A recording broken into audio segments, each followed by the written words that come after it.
পাথর দিয়ে কিভাবে নির্মমভাবে হত্যা করেছে। ভিডিওটা দেখলে দেখা যায় না সোহাগ নামের সেই ভাইটাকে শুধু কিছু পার্থিব সুবিধার জন্য তাকে নির্মমভাবে জনগণের সম্মুখে দিবালোকে সবার সামনে তাকে নির্মমভাবে হত্যা করেছে। কিন্তু আমরা এমন এক জাতি, এমন এক বোবা জাতি, এমন এক নির্বোধ জাতি যে আমরা দেখেও দেখলাম না। আল্লাহ রাসূল সাল্লাল্লাহু আলাইহি ওয়াসাল্লাম স্পষ্ট হাদিসের মধ্যে বলেন, যারা সম্পর্ককে ছিন্ন করে আমি তাকে উম্মত বলে পরিচয় দেব না। আজকের এই মজলিস হচ্ছে কোরআনের একটি মজলিস। কোরআনের মজলিস যেখানেই হয় সেখানে অসংখ্য অগণিত আল্লাহ রব্বুল আলামিনের রহমতের বাড়ি দ্বারা নাজিল হতে থাকে। সুবহানাল্লাহ। বিভিন্ন জায়গায় কোরআনের মজলিস হয়। প্রত্যেক জুমার দিনে জুমার নামাজের আগে কোরআন থেকে হাদিস থেকে আলোচনা করা হয়। আল্লাহ রব্বুল আলামিন কোরআনের মধ্যে বলেন, ওয়াযাক্কির ফাইন্না যিকরা তানফাউল মুমিনিন। তোমরা আল্লাহ তাআলাকে বেশি বেশি স্মরণ করো, কারণ আল্লাহ রব্বুল আলামিনকে যে যত বেশি স্মরণ করবে আল্লাহ রব্বুল আলামিন তাকে ততই তার উপরে রহমতের বাড়ি দ্বারা নাজিল করতে থাকবেন। সুবহানাল্লাহ। আর কোরআনের আয়াত শুনলে আল্লাহ রব্বুল আলামিন বান্দার অন্তরকে নরম করে দেন। মুমিন কোরআনের আলোচনা, কোরআনের আয়াত যত বেশি শুনবে মুমিনের ঈমানকে আল্লাহ রব্বুল আলামিন আগের তুলনায় বেশি বৃদ্ধি করে দেয়। সুবহানাল্লাহ। এমনকি কোনো কাফেরও যদি কোরআনের আলোচনা, কোরআনের আয়াতকে তেলাওয়াত যদি শুনতে পারে, আল্লাহ রাব্বুল আলামিন সেই আয়াত শোনার বদৌলতে তাকে ঈমান নসিব করেন। সুবহানাল্লাহ। এই জন্য আল্লাহ রাসূল সাল্লাল্লাহু আলাইহি ওয়াসাল্লাম তিনি বিভিন্ন জায়গার মধ্যে, বাজারে অথবা মানুষের লোকালয় যেখানে বেশি, সেই সমস্ত জায়গায় কোরআনের তেলাওয়াত করতেন। হজের মৌসুমে মিনা, মুজদালিফায় বিভিন্ন জায়গার মধ্যে আল্লাহ রাসূল সাল্লাল্লাহু আলাইহি ওয়াসাল্লাম দাঁড়িয়ে দাঁড়িয়ে আল্লাহর কালামকে তেলাওয়াত করতেন। কারণ আল্লাহ রাব্বুল আলামিন কোরআনের মধ্যে বলেন, ওয়াইদা তুলিয়াত আলাইহিম আয়াতুহু যাদাতুহুম ঈমানাও ওয়া আলা রাব্বিহিম ইয়াতাওয়াক্কালুন। যখন কোরআনের আলোচনা হয়, কোরআনের তেলাওয়াত করা হয়, আল্লাহ রাব্বুল আলামিন সেই আয়াত, সেই আলোচনা শোনার কারণে, শ্রবণ করার কারণে আল্লাহ তাআলা তার অন্তরের মধ্যে নূর ঢেলে দেন এবং তার ঈমানকে বৃদ্ধি করে দেন। সুবহানাল্লাহ।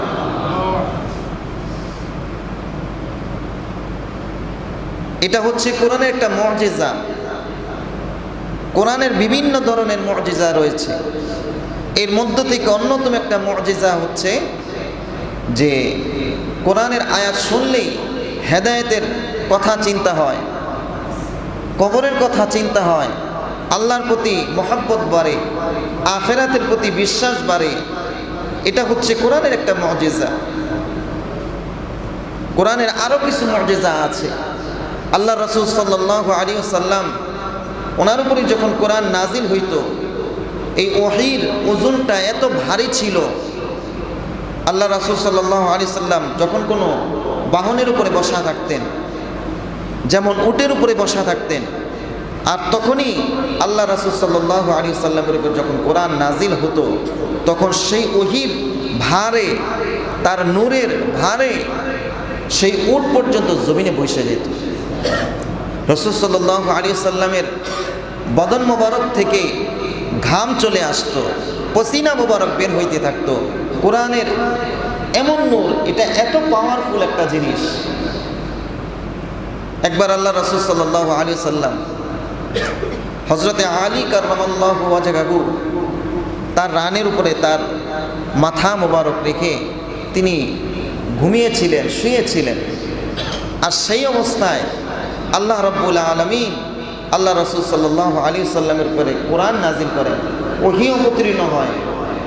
আলী রাদিয়াল্লাহু তাআলা আনহু, যিনি শেরে খোদা, যাকে আল্লাহর ভাগ বলা হয়, রয়েল বলা হয়, তিনি অনেক পাওয়ারফুল মানুষ ছিলেন।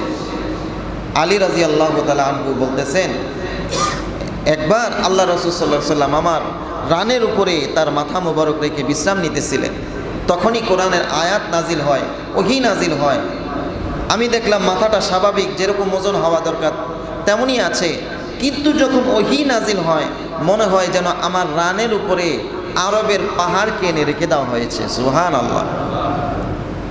এটা এত পাওয়ারফুল একটা জিনিস এবং এত বরকতময় একটা জিনিস, এবং সাথে সাথে এটা হচ্ছে রহমত।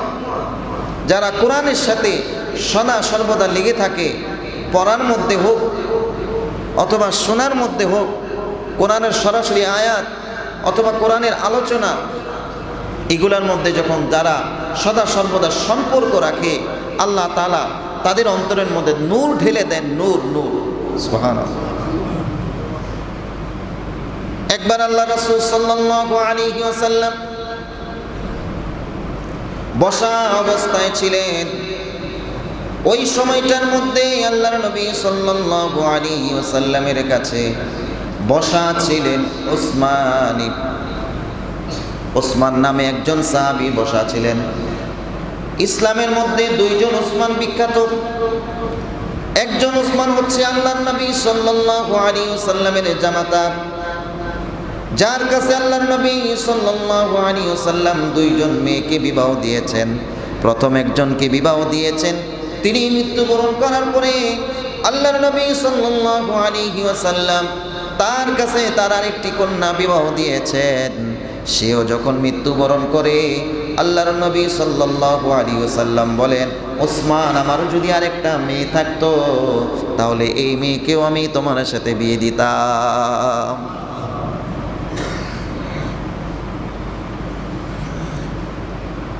সেই ওসমান হচ্ছে বিখ্যাত একজন ওসমান। দীর্ঘদিন যাবৎ যিনি খেলাফতের দায়িত্ব পালন করেছেন। শুধু তাই নয়, জাহিলি যুগেও তার শ্রেষ্ঠত্ব, তার গুণাগুণ আরবের মধ্যে ছড়িয়ে ছিটিয়ে ছিল। সবাই তার প্রশংসায় নিমজ্জিত থাকতো সদা সর্বদা। ওসমান ইবনে আফফান রাদিয়াল্লাহু তাআলা আনহু, যাকে জিন নূরাইন বলা হয়, দুই নূরের অধিকারী ওসমান রাদিয়াল্লাহু তাআলা আনহু, তার আরও কিছু গুণাগুণ ছিল। অন্যান্য সাহাবায়ে কেরামদের মধ্যে তিনি শ্রেষ্ঠ একজন সাহাবী ছিলেন। যেই সমস্ত সাহাবীদের ব্যাপারে আল্লাহ রাসূল সাল্লাল্লাহু আলাইহি সাল্লাম ডাইরেক্টলি জান্নাতের সার্টিফিকেট দিয়েছেন, তার মধ্য থেকে অন্যতম একজন সাহাবী হযরতে ওসমান জিন নূরাইন রাদিয়াল্লাহু তাআলা আনহু। সুবহানাল্লাহ। শুধু তাই নয়, জাহিলিয়াতের যুগেও অন্যান্য মানুষ যেরকমভাবে ইসলাম ধর্ম গ্রহণ করার পূর্বে জিনা করত, মদ পান করত, নেশা করত, কিন্তু ওসমান রাদিয়াল্লাহু তাআলা আনহু জাহিলি যুগেও তিনি কোনোদিন জিনা করেন নাই এবং পাশাপাশি তিনি কোনোদিন মদও পান করেন নাই। এমন একজন গুণের অধিকারী। শুধু তাই নয়, কোরআন যত আল্লাহর রাসূল সাল্লাল্লাহু আলাইহি ওয়াসাল্লামের উপরে যখনই কোরআন নাজিল হতো, ওই কোরআনের আয়াতকে হযরত ওসমান রাদিয়াল্লাহু তাআলা আনহু নিজ হাতে কোরআনকে তিনি লিপিবদ্ধ করে দিয়েছেন। সেই কোরআন আজকে আমরা পড়তে পারতেছি দেখে দেখে, সেই কোরআনকে আমরা মুখস্থ করতে পারছি। হযরত ওসমান রাদিয়াল্লাহু তাআলা আনহু যখন তিনি শহীদ হয়ে যান, তখন তিনি এই কোরআনের উপরে, কোরআন তার সাক্ষী হয়ে গিয়েছে, তার শাহাদাতের রক্ত সেই কোরআনের আয়াতের মধ্যে লেগেছিল। সেই আয়াত হাসরের ময়দানে ওসমান রাদিয়াল্লাহু তাআলা আনহুর শাহাদাতের সাক্ষ্য দিবে। এমন বড় একজন সাহাবায়ে কেরাম, ইনি হচ্ছেন ইসলামের শ্রেষ্ঠ একজন সাহাবী হযরত ওসমান রাদিয়াল্লাহু তাআলা আনহু। শুধু তাই নয়, আল্লাহ রাসূল সাল্লাল্লাহু আলাইহি ওয়াসাল্লাম এটাও বলেছেন, জান্নাতের মধ্যে ওসমান জিন নূরাইন আমার বন্ধু হিসেবে জান্নাতে প্রবেশ করবে। সুবহানাল্লাহ। এই হলো এক ওসমান। আরেকজন ওসমান ছিল। ওই ওসমান তিনি তখন পর্যন্ত ইসলাম ধর্ম গ্রহণ করে নাই, কিন্তু মনে মনে ইসলামকে ভালোবাসতেন, কিন্তু তিনি প্রকাশ করতেন না। ইসলাম ধর্ম গ্রহণ করবে কি করবে না সন্দেহের মধ্যে ছিল। কিন্তু আল্লাহর নবী সাল্লাল্লাহু আলাইহি ওয়াসাল্লামের কাছে তিনি আসা যাওয়া করতেন, তার আসা যাওয়া ছিল। এমনই একদিন তিনি আল্লাহর নবী সাল্লাল্লাহু আলাইহি ওয়াসাল্লাম বসা ছিলেন, হঠাৎ সেই ব্যক্তি চলে আসলো, ওসমান নামে সেই ব্যক্তি চলে আসলেন। আল্লাহর নবী সাল্লাল্লাহু আলাইহি ওয়াসাল্লামের সামনে বসা অবস্থায় তিনি হঠাৎ দেখলেন আল্লাহর রাসূল সাল্লাল্লাহু আলাইহি ওয়াসাল্লামের বদন মোবারক থেকে ঘাম ঝরতেছে। আল্লাহর রাসূল সাল্লাল্লাহু আলাইহি ওয়াসাল্লাম কেমন যেন হয়রান হয়ে গেছে। তখন ওই ব্যক্তি, ওসমান নামের ওই ব্যক্তি আল্লাহর নবী সাল্লাল্লাহু আলাইহি ওয়াসাল্লামকে কৌতূহলবশত জিজ্ঞাসা করলেন, ওগো আল্লাহর নবী, আমি তো শুনেছি যখন আপনার কাছে একজন ফেরেশতা ওহী নিয়ে আসে তখন আপনি স্বাভাবিকের তুলনায় একটু ব্যতিক্রম হয়ে যান। এখনো কি সেরকম ভাবে আপনার কাছে কোনো কোরআনের আয়াত নিয়ে এসেছিলে কিনা? আল্লাহর নবী সাল্লাল্লাহু আলাইহি ওয়াসাল্লাম বললেন, তুমি ঠিক ধরেছো। এইমাত্র আমার কাছে জিবরাইল আমিন আলাইহিস সালাতু ওয়াস সালাম কোরআনের থেকে এমন একটা আয়াত নিয়ে নাজিল হয়েছে, এমন একটি আয়াত সে আমার উপরে আল্লাহ তাআলা অবতীর্ণ করেছে, যে আয়াতটা ইসলামের কিছু সারসংক্ষেপ, ইসলাম সম্পর্কে সারসংক্ষেপ বুঝিয়ে দেয়। ইসলাম সম্পর্কে সারসংক্ষেপভাবে এই আয়াতের মধ্যে আল্লাহ রাব্বুল আলামিন অনেক কিছু এটার মধ্যে বলে দিয়েছেন। তখন সেই ওসমান নামের ব্যক্তি বলতেছেন, ওগো আল্লাহর নবী, যেহেতু আমার সামনে আপনার কাছে আজকে এই আয়াতখানা নাজিল হয়েছে, মেহেরবানি করে কি আয়াত আপনার কাছে নাজিল হলো যদি আমার কাছে বলতেন তাহলে আমি সেই আয়াতের ব্যাপারে সর্বপ্রথম শ্রবণকারী হইতাম। আল্লাহর নবী সাল্লাল্লাহু আলাইহি ওয়াসাল্লাম তখন সূরাতুন নাহলের 90 নম্বর আয়াত তিনি তেলাওয়াত করলেন। তিনি বললেন, ইন্নাল্লাহা ইয়া'মুরু বিল আদলি ওয়াল ইহসানি ওয়া ইতা'যিল কুরবা ওয়া ইয়ানহা আনিল ফাহশাই ওয়াল মুনকারি ওয়াল বাগই ইয়া'iদুকুম লা'আল্লাকুম তাযাক্কারুন। আল্লাহ রাব্বুল আলামিন এই আয়াতের মধ্যে 3টা জিনিসের ব্যাপারে আদেশ করেছেন আর 3টা জিনিস থেকে নিষেধ করেছেন।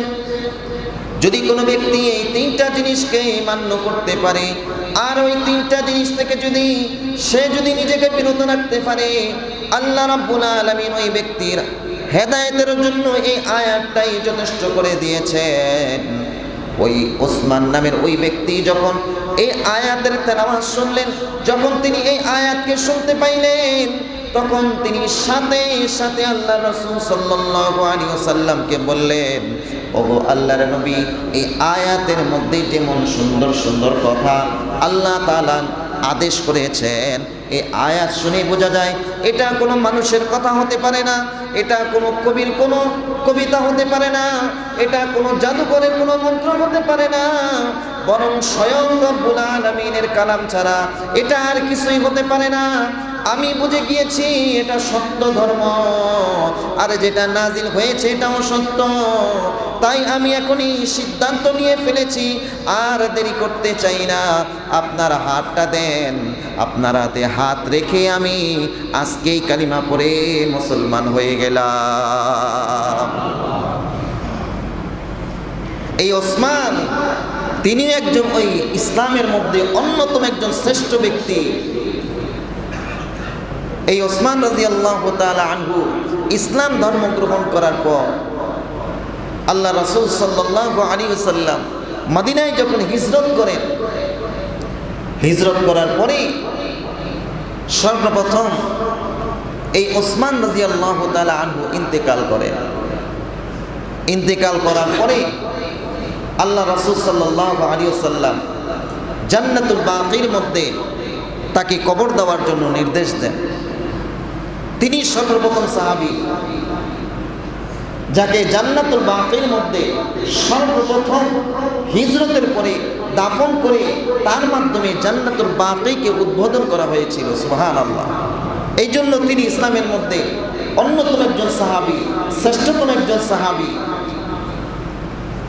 আর জান্নাতুল বাকি এমন একটা জায়গা, যেই জায়গার মধ্যে কাউকে যদি দাফন করা হয়, আল্লাহ রাব্বুল আলামিন তাকে যত বড় পাপী হোক না কেন তাকে তার কবরের মধ্যে আযাব দেন না। সুবহানাল্লাহ।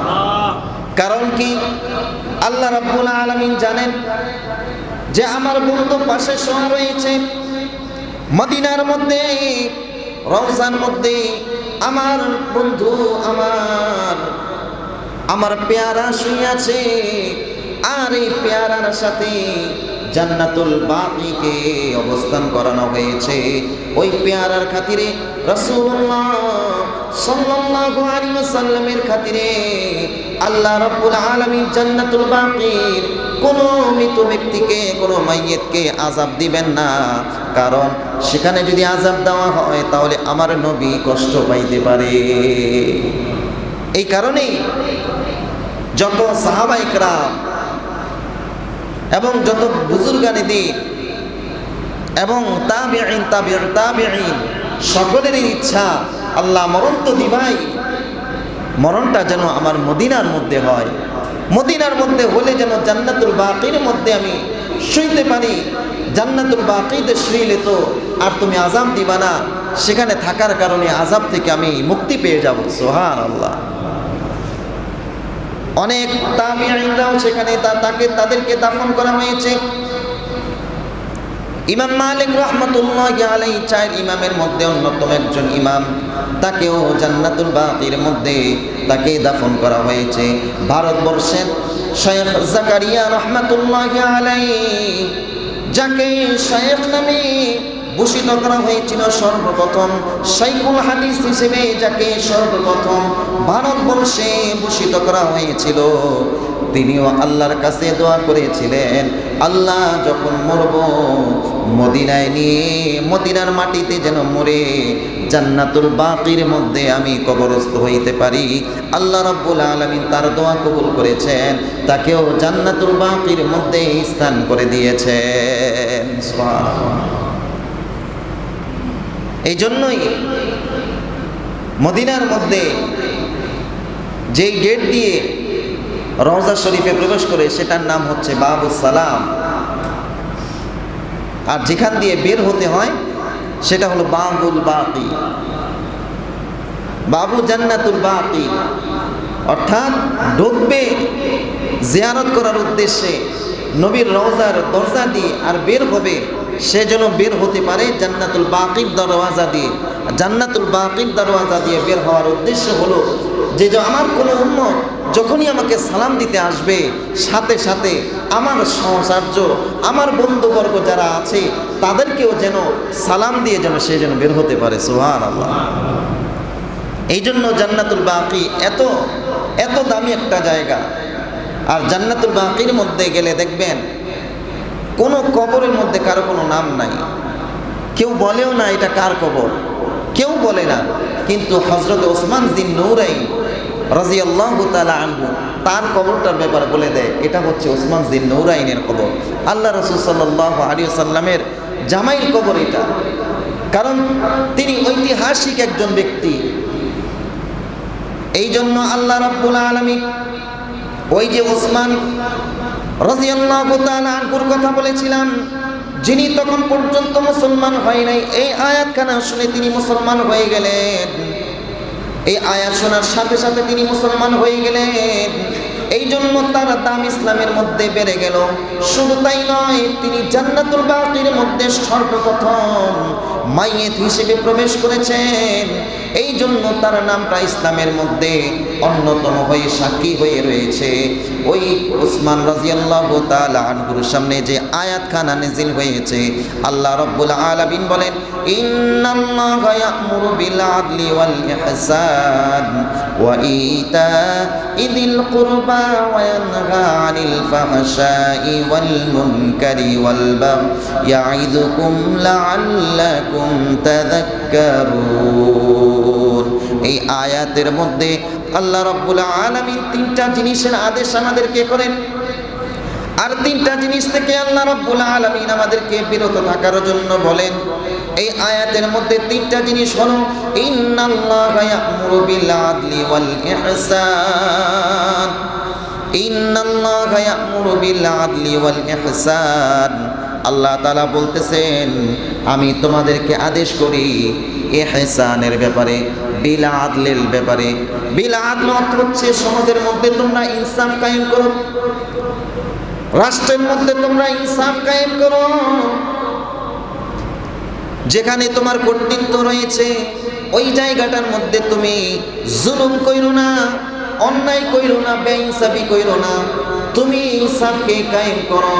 ওয়াল ইহসান, এবং মানুষের সাথে সৎ ব্যবহার করো, ভালো আচরণ করো, মানুষের সাথে খারাপ ব্যবহার কইরো না। একজন রিকশাওয়ালা, তার সাথে খারাপ ব্যবহার কইরো না। দিনমজুর ব্যক্তির সাথে খারাপ ব্যবহার কইরো না। তোমার অধীনে যারা আছে তাদের সাথে খারাপ ব্যবহার কইরো না। যদি খারাপ ব্যবহার করো তাহলে শুনে রাখো, আল্লাহ তাআলা তোমার নামটাকে জালেমের খাতায় উঠায়া দিবে, জালেমের খাতায় উঠায়া দিবে। ইন্নাল্লাহা ইয়া'মুরু বিল আদলি, ইনসাফ করার জন্য বলেছেন, ওয়াল ইহসান, দয়া করার জন্য বলেছেন, ওয়া ইতা'i যিল কুরবা, এবং পাশাপাশি যারা তোমার স্বজন রয়েছে, তোমার মা বাবা, ভাই বোন, চাচা চাচি, ফুফা ফুফি, যারাই রয়েছে সবার খোঁজ খবর নাও, সদা সর্বদা সবার সাথে যোগাযোগ ব্যবস্থা রাখো, কারোর সাথে সম্পর্ক বিচ্ছেদ করো না। আল্লাহ রাব্বুল আলামিন সবার সাথে সুসম্পর্ক বজায় রাখার জন্য আল্লাহ তাআলা আদেশ করেছেন। এই তিনটা কাজ করার জন্য আল্লাহ রাব্বুল আলামিন আমাদের প্রত্যেককে বলে দিয়েছেন যে ইনসাফ কায়েম করো, মানুষের সাথে সৎ আচরণ করো, এবং আত্মীয় স্বজনের খোঁজ খবর নাও। এমন যেন না হয় বছরকে বছর চলে গেছে, মাসকে মাস চলে গেছে, আত্মীয়ের সাথে কোনো যোগাযোগ নাই, কোনো খবর নাই, আছে না মারা গেছে, কোনো যোগাযোগ ব্যবস্থা নাই। কিন্তু আমাদের মধ্যে এগুলাই বেশি কাজ করতেছে। বছরকে বছর হয়ে যায়, ফুপুর খবর নেই না, বছরকে বছর হয়ে যায়, খালার খবর নেই না, বছরকে বছর হয়ে যায়, চাচার খবর নাই। আরে মা বাবারও খবর থাকে না অনেক সময়, ঠিক কিনা বলেন? কিন্তু আল্লাহ তাআলা তো বলছেন তাদের খবর নাও, তাদের সাথে যোগাযোগ ব্যবস্থা রাখো। আল্লাহ রাসূল সাল্লাল্লাহু আলাইহি ওয়াসাল্লাম স্পষ্ট হাদিসের মধ্যে বলেন, যারা সম্পর্ককে ছিন্ন করে আমি তাকে উম্মত বলে পরিচয় দেব না, আমি তাকে উম্মত বলে পরিচয় দিব না। এই জন্য আল্লাহ রাব্বুল আলামিন বলতেছেন, সম্পর্ককে জোড়া লাগাও, সম্পর্ককে আরো মহব্বত তৈরি করো। যদি মহব্বত তৈরি করো, নবী বলেন এই মহব্বত তৈরির কারণে আমি রাসূলের সাথে মহব্বত তৈরি হবে। সুবহানাল্লাহ। ওয়া ইতা'i যিল কুরবা, আর তিনটা জিনিস থেকে আল্লাহ রাব্বুল আলামিন নিষেধ করতেছেন। ওয়া ইয়ানহা আনিল ফাহশাই ওয়াল মুনকারি ওয়াল বাগই, ওয়া ইয়ানহা আনিল ফাহশাই ওয়াল মুনকারি ওয়াল বাগই। আল্লাহ রাব্বুল আলামিন বলতেছেন কোনো ফাহিশাত কাজ তুমি করবা না, ঘরেও কোনো ফাহিশাত কাজ করবা না, ব্যক্তি জীবনেও এবং তুমি সামাজিক জীবনেও, রাষ্ট্রীয় জীবনে এমন কোন ফাহিশাত কাজকে জন্ম দিবা না যেটা আল্লাহ রাব্বুল আলামিন তোমাকে নিষেধ করে দিয়েছেন। ওয়ায়ানহা আনিল ফাহশাই ওয়াল মুনকার, ফাহিশাত কোনো কাজ করা যাবে না যেটা সমাজের কাছে ঘৃণিত কাজ, যেটা কি সমাজের কাছে মানে একদম সমাজ এটা দেখতে পারে এমন কোনো কাজ করা যাবে না। কিন্তু আমাদের সমাজগুলোর মধ্যে এমন এমন কাজ করা হয় যেটা আল্লাহ নিষেধ করেছেন এবং মানুষ এটাকে পছন্দ করে না। আমাদের সমাজের মধ্যে কত ধরনের উচ্ছৃঙ্খল হচ্ছে, দেখা যায় ছোটরা বড়দের গায়ে হাত তুলতেছে, ছোটরা বড়দেরকে গায়ে হাত তুলতেছে, তার বিবেকে বাধা দেয় না, লোকটা তো আমার থেকে বড়। এবং শক্তিশালীরা দুর্বলদের গায়ে হাত তুলতেছে, জুলুম করতেছে, নির্যাতন করতেছে। আল্লাহ রাসূল সাল্লাল্লাহু আলাইহি ওয়াসাল্লাম হাদিসে কুদসির মধ্যে বলেন, আল্লাহ তাআলা এই হাদিসের মধ্যে বলেন যে আল্লাহ তাআলা বলেন আমি আল্লাহর উপরে, আল্লাহ নিজে বলতেছেন আমি আল্লাহ আমার উপরে জুলুমকে হারাম করে দিয়েছি। আল্লাহ কি বলছেন যে জুলুম, এই জুলুমকে আমি আল্লাহর উপরে হারাম করে দিয়েছি। আল্লাহ জুলুম নিজের উপরে হারাম করে দিয়েছেন এবং বলতেছেন এবং তোমাদের মধ্যেও একজন আরেকজনের উপরে প্রতি জুলুম করাকে আমি হারাম করে দিয়েছি।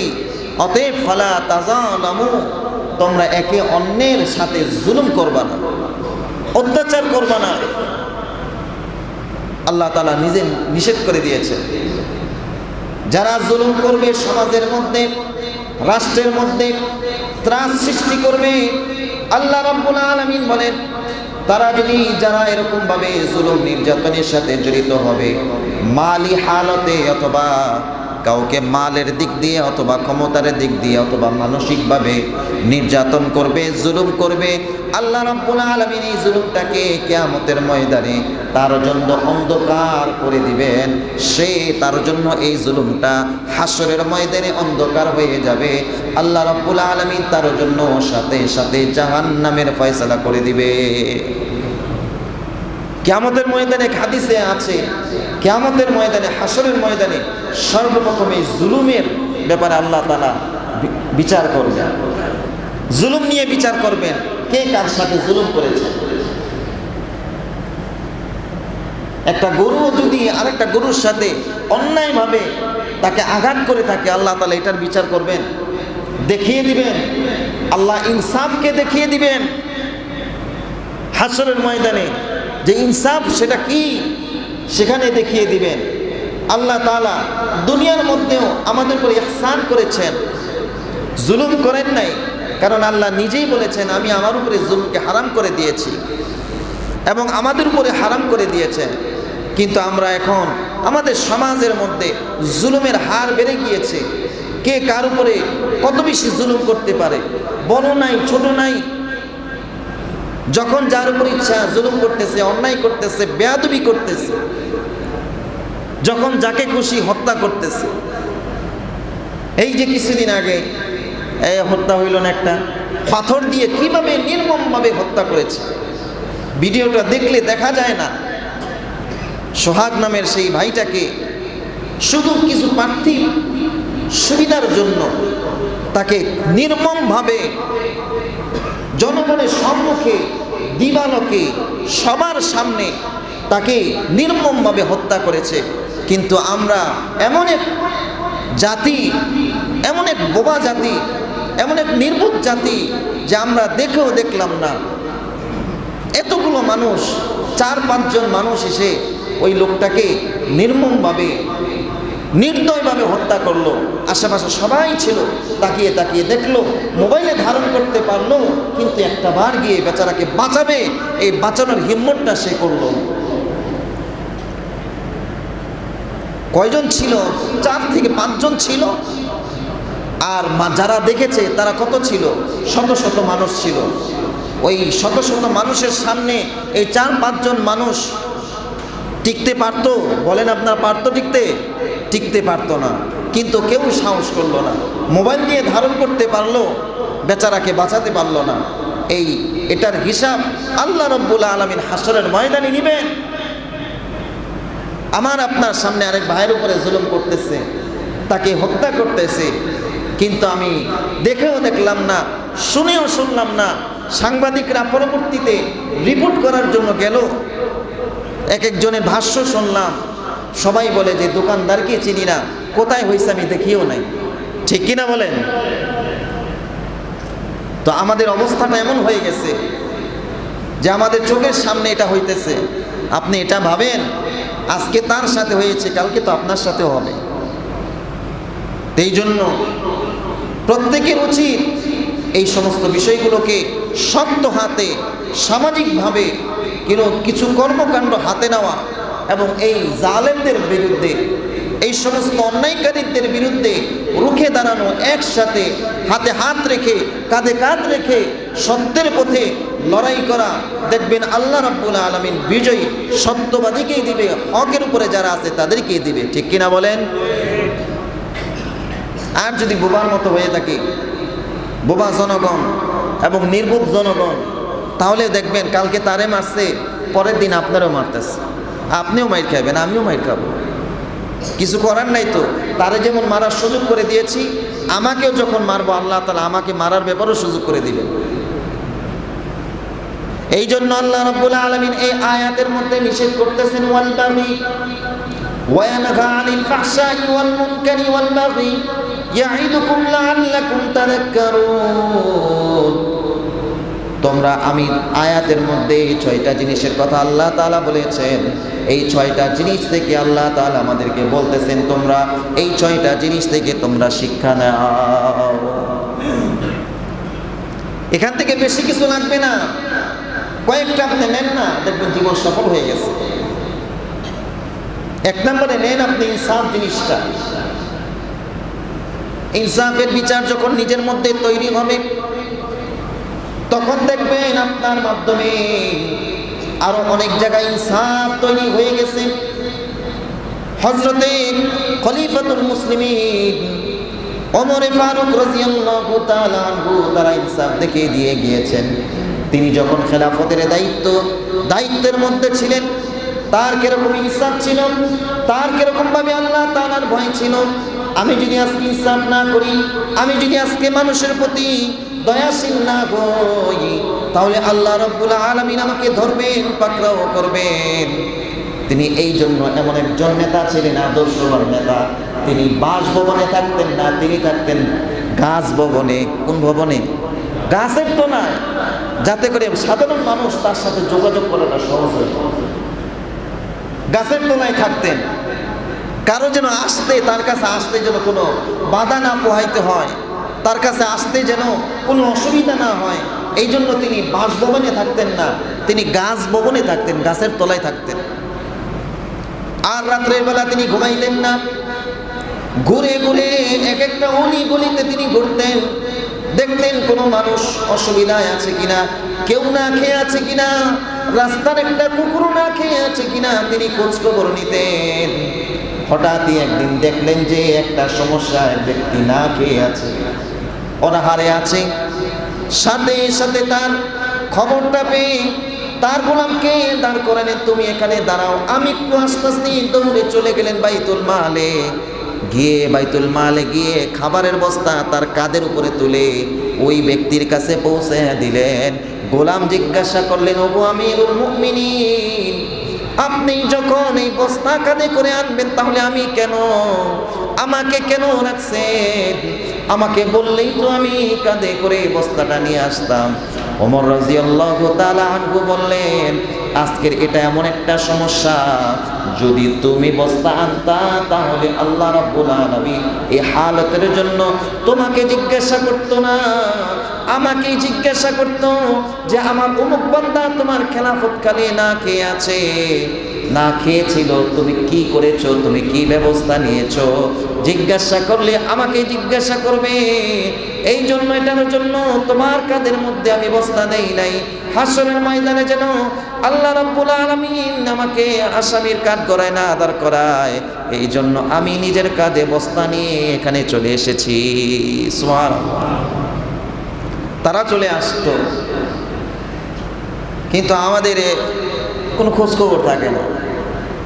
পাশ করার আগে তো কত বড় বড় কথা আমরা বলি, এটা করে দিব, সেটা করে দিব, কত বড় লম্বা লম্বা সালাম, জনগণকে সালাম, পশু পাখিকে সালাম, ঘুমের মধ্যেও সালাম। কিন্তু যখন পাশ হয়ে যায় তখন দেখা গেছে তাদের লেজ ধরেও পাওয়া যায় না, তাদেরকে আর খুঁজেই পাওয়া যায় না। এটা হচ্ছে আমাদের বর্তমানের অবস্থা। কথা তিক্ত লাগলেও কিন্তু সত্য এটাই। ইনসাফ করার মতো মানুষ নাই আমাদের দেশে, যে ইনসাফ কায়েম করবে এরকম সাহসী এবং এরকম যোগ্য মানুষ আমরা পেলেও দেখেও তাদেরকে দেখি না। ওমর রাদিয়াল্লাহু তাআলা আনহু ফিলিস্তিন বিজয় করতে যাবেন। যেই ফিলিস্তিনের কথা আমরা বারবার শুনি, যেই ফিলিস্তিনের উপরে এখন পর্যন্ত আক্রমণ হইতেছে, শত শত হাজার হাজার মানুষকে তারা শহীদ করে দিয়েছেন। ওমর রাদিয়াল্লাহু তাআলা আনহু কেমন ইনসাফদার ছিলেন, কেমন মানুষ ছিলেন, কত বড় তাকওয়াবান ছিলেন, কত বড় তিনি বুজুর্গ ছিলেন, আল্লাহওয়ালা ছিলেন, আল্লাহকে কত ভয় করতেন। ফিলিস্তিন বিজয় করতে যাবেন সৈন্যবাহিনী নিয়ে না, বরং তার সাথের খাদেমকে নিয়ে তিনি রওনা হয়ে গেছেন ফিলিস্তিনের উদ্দেশ্যে তিনি রওনা হয়েছেন। একটা উট, দুইজন মানুষ, একজন রশি ধরে আগাবেন, আরেকজন উটের মধ্যে বসবেন। ওমর রাদিয়াল্লাহু তাআলা আনহু মদিনা থেকে বের হয়ে কিছু দূর যাওয়ার পরে তার গোলামকে বলতেছে, ও আল্লাহর বান্দা, আমি তো অনেকক্ষণ হয়ে গেছে উটের উপরে বসে আছি, তুমি উটের লাগাম ধরে রশি ধরে তুমি আগিয়ে নিয়ে গিয়েছো, এখন আমাকে রশি দাও আর তুমি উটের উপরে বসে যাও। ওমর রাদিয়াল্লাহু তাআলা আনহু খলিফাতুল মুসলিমিন তখন গোলামকে বলতেছে, খাদেমকে বলতেছে, তুমি উটের উপরে বসে যাও, আমাকে রশিটা দাও। এরকম ভাবে আমি কতক্ষণ উটের উপরে বসবো, এরপরে তুমি কতক্ষণ উটের উপরে বসবা, এইভাবে আমরা ফিলিস্তিনের মধ্যে যাব।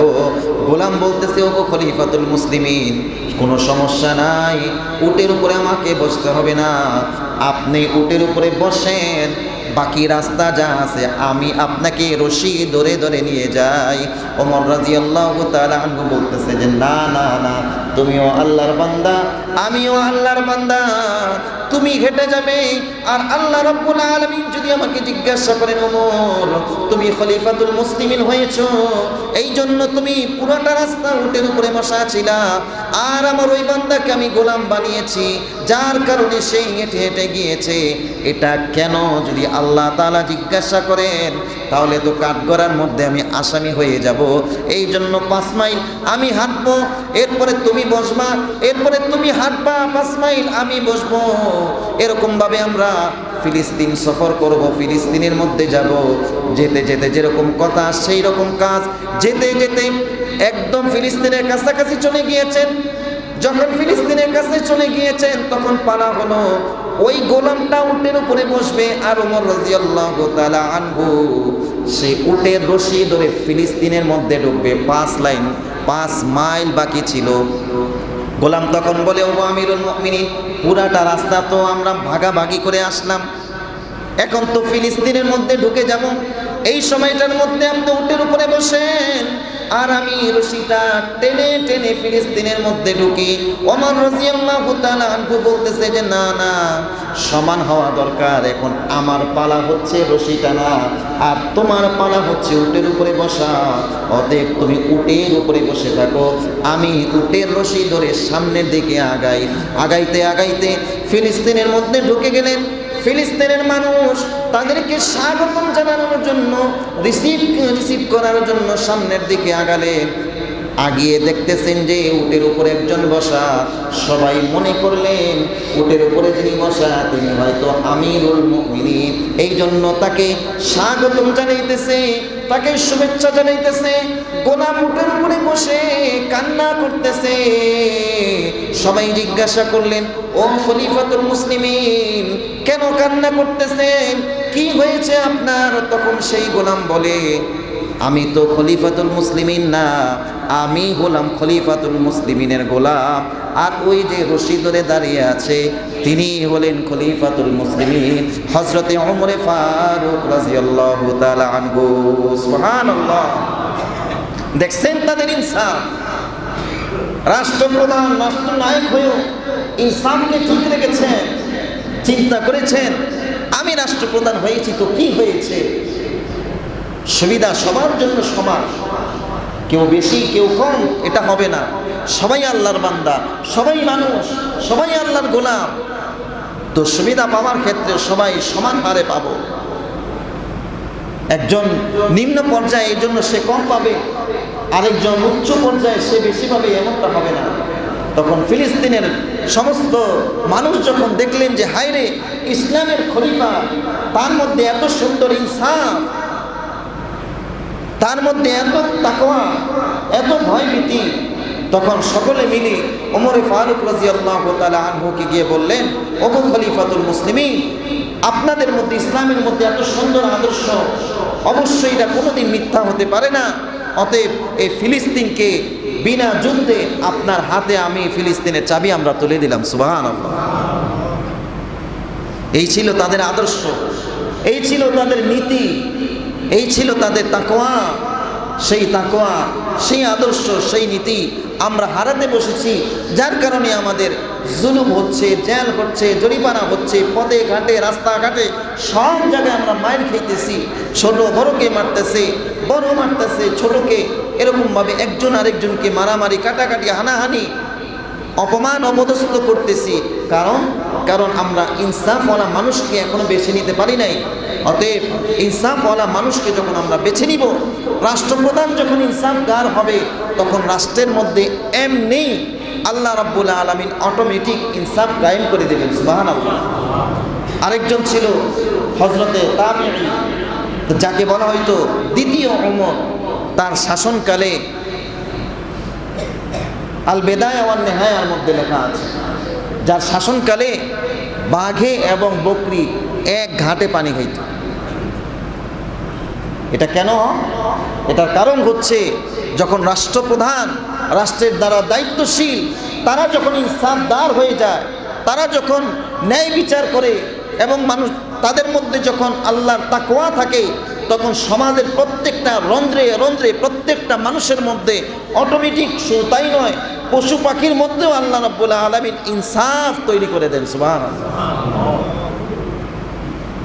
হঠাৎ এক বুড়ি চিৎকার করে বলে উঠল, ওমর তো মারা গেছে। তখন সে বলল, কিভাবে বুঝলেন আপনি? কয়, খবর নিয়ে দেখো। 2-3 দিন পর খবর নিয়ে দেখে আসলেই ইসলামের দ্বিতীয় ওমর খলিফা, তিনি আসলে ইন্তেকাল করেছেন। তখন এসে ওই বুড়ি মাকে জিজ্ঞাসা করলো যে আপনি এই কথাটা কিভাবে বললেন যে ওমর মারা গেছে? তখন সে বলল, বহুবার আমি দেখেছি বাঘ আর বকরি এক ঘাটে পানি খায়, কিন্তু আজ ওই দিন আমি দেখেছি বাঘ বকরির রক্ত দিয়ে তার তৃষ্ণা নিবারণ করতেছে। তখনই বুঝে গেছি ইসলামের খলিফা ওমর দুনিয়ার মধ্যে আর বেঁচে নেই, যার কারণে ইনসাফ উঠে গিয়েছে। এই জন্য মুহতারাম হাজিরিন, প্রত্যেকটা মানুষের মধ্যে এই ইনসাফের এই নীতিটাকে বিদ্যমান করা দরকার। আমরা যদি প্রত্যেকে যদি সেই ইনসাফকে বুঝতে পারি এবং সেই ইনসাফ অনুযায়ী আমাদের যারা রাজ্য চালাবে, দেশকে পরিচালনা করবে, তাদেরকে যদি আমরা নির্বাচন করতে পারি, তখন দেখবেন অটোমেটিক প্রত্যেকটা সমাজের মধ্যে সব ধরনের জুলুম, নির্যাতন সব কিছু আল্লাহ তাআলা উঠিয়ে দেবেন। আল্লাহ তাআলা শান্তির দেশ এবং শান্তিময় সমাজ আমাদের জন্য তৈরি করে দেবেন। সবাই রাজি আছে ইনশাআল্লাহ? আল্লাহ রাব্বুল আলামিন আমাদের সবাইকে যেই কথাগুলো বললাম, এই কথাগুলোর উপরে আমল করার তৌফিক দান করুন। সবাই বলি আমিন। ওয়া আখিরু দাওয়ানা আনিল হামদুলিল্লাহি রাব্বিল আলামিন।